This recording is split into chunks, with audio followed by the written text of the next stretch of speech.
मैं हूं आबिद हुसैन शेख, आपका खैर मकदम है 4 टीवी न्यूज कर्नाटक एक्सप्रेस में। हम आत्मनिरीक्षण करके पक्ष को फिर से मजबूत करेंगे। सिद्धरामैया अपने पक्ष की करारी हार पर कल शाम बेंगलुरु में मीडिया से बात करते हुए साझा सरकार समन्वय समिति के अध्यक्ष और पूर्व सीएम सिद्धरामैया ने कहा कि लोकतंत्र में प्रजा ही राजा होती है और राजा का फैसला हमें मानना पड़ेगा। हम आत्मनिरीक्षण करके फिर से पक्ष को मजबूत करेंगे। क्या मोदी लहर काम कर गई? इस सवाल पर कहा कि अब इन चीजों से कुछ भी हासिल नहीं है। जनता का फैसला का हम आदर करते हैं। मंडिया और तुमकुर की हार पर और ईवीएम मशीनों के बारे में भी गौर किया जाएगा। साझा सरकार मजबूत है। रमेश जारकीहोली सहित कोई भी कांग्रेस से मुंह नहीं मोड़ेगा, कहा सिद्धरामैया ने। जनता के फैसले का हम स्वागत करते हैं। डीसीएम जी परमेश्वर कांग्रेस की घटिया कारीगर्दगी पर टिप्पणी करते हुए साझा सरकार के डीसीएम जी परमेश्वर ने कहा कि ऐसे नतीजों की हमें उम्मीद नहीं थी। कर्नाटक क्या बहुत से राज्यों में कांग्रेस का खाता भी नहीं खुला। देवेगौड़ा जी की हार पर बड़ा दुख हुआ है। इन नतीजों के लिए हम सब जिम्मेदार हैं, कहा डीसीएम जी परमेश्वर ने। आरडीएक्स ब्लास्ट हो जाने से बीजापुर के योद्धा की मौत। बीजापुर जिला मुद्देबिहार तालुका के बलबट्टी ग्राम के 35 साल सिरसाई तोलमट्टी की कश्मीर में ड्यूटी के दौरान मौत हो गई है, जिसके चलते पार्थिव शरीर को ग्राम लाया गया। केंद्र में कोई भी सरकार आए, क्षेत्र के जनता की सेवा ही मेरा धर्म है। डीएच सुरेश देश के 17वें लोकसभा के लिए चुने गए राज्य के इकलौते कांग्रेस उम्मीदवार और जल संसाधन मंत्री डीके शिव कुमार के भाई ने कहा कि केंद्र में कोई भी सरकार रहे, मेरे मतक्षेत्र की जनता के लिए सेवा करूंगा। राज्य के नतीजों पर हमारे नायक बात करेंगे। कुमार स्वामी, देवेगौड़ा जी, सिद्धरामैया सहित जीत के लिए मेहनत करने वाले सभी कार्यकर्ताओं का शुक्रिया अदा किया। इन नतीजों से राज्य सरकार को कोई भी खतरा नहीं है, कहा इकलौते एमपी ने। साझा सरकार बचती है या गिरती है, 2 दिन इंतजार करें। बीएस येडियुरप्पा अपनी पार्टी की शानदार जीत पर कल बात करते हुए बीजेपी राज्य अध्यक्ष बीएस येडियुरप्पा ने कहा कि 22 सीटें जीतने की जब मैंने बात की थी तो तब मीडिया ने मेरी बात को नजरअंदाज किया था।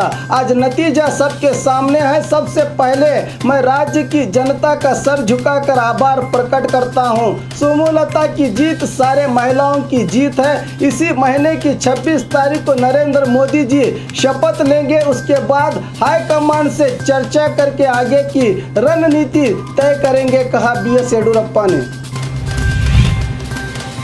बीजेपी बहुमत में आने से व्यक्तिगत रूप से मुझे बहुत दुख हुआ है। प्रकाश राय अभिनेता से नेता बनने के लिए आजाद उम्मीदवार के तौर पर बेंगलुरु सेंट्रल से चुनाव हारने के बाद प्रकाश राय ने मीडिया से बात करते हुए कहा कि बीजेपी के बहुमत से मुझे दुख पहुंचा है। साध्वी और अनंत कुमार हेगड़े जैसे लोग 4 लाख वोटों से जीत गए हैं। ये ताज्जुब की बात है। मोदी अपने मार्केटिंग में कामयाब हुए हैं। मुझे इतने कम वोट आए हैं, ऐसा नहीं होना चाहिए था।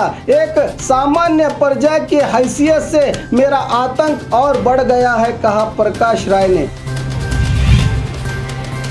करंट के झटके से युवक की मौत। बेंगलुरु शहर में आए दिन बहुत सी करंट लगने की घटनाएं हो रही हैं। ऐसा ही एक हादसा 19 मई को हुआ था, जिसमें बेंगलुरु बनरघट्टा के बीवी कॉलोनी निवासी रमेश जो घर पर सुखाने के लिए डाली गई बेडशीट निकालते वक्त हाई टेंशन इलेक्ट्रिक वायर के संपर्क में आकर बुरी तरह से घायल हो गए थे, जिसकी कल अस्पताल में मौत हो गई। रमेश के पिता ने सीबीएम के खिलाफ सुदगुंटे पुलिस थाने में शिकायत दर्ज की है।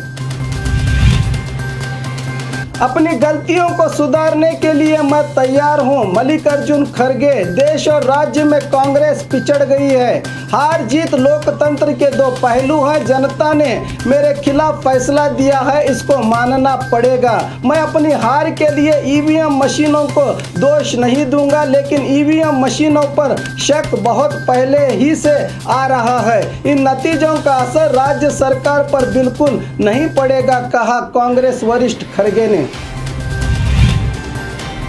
मई 25 को सीईटी रिजल्ट का ऐलान। 2019-20 के लिए अप्रैल 29, 30 और 1 मई को राज्य के 431 केंद्रों में आयोजित सीईटी एग्जाम का रिजल्ट कल यानी 25 मई शनिवार सुबह 11 बजे higher education minister GT Devegowda घोषित करेंगे। 1 बजे विभाग के वेबसाइट में भी रिजल्ट देखा जा सकता है। इस बार राज्य में 1,98,639 विद्यार्थी और 58,568 विद्यार्थिनियों ने एग्जाम लिखी है।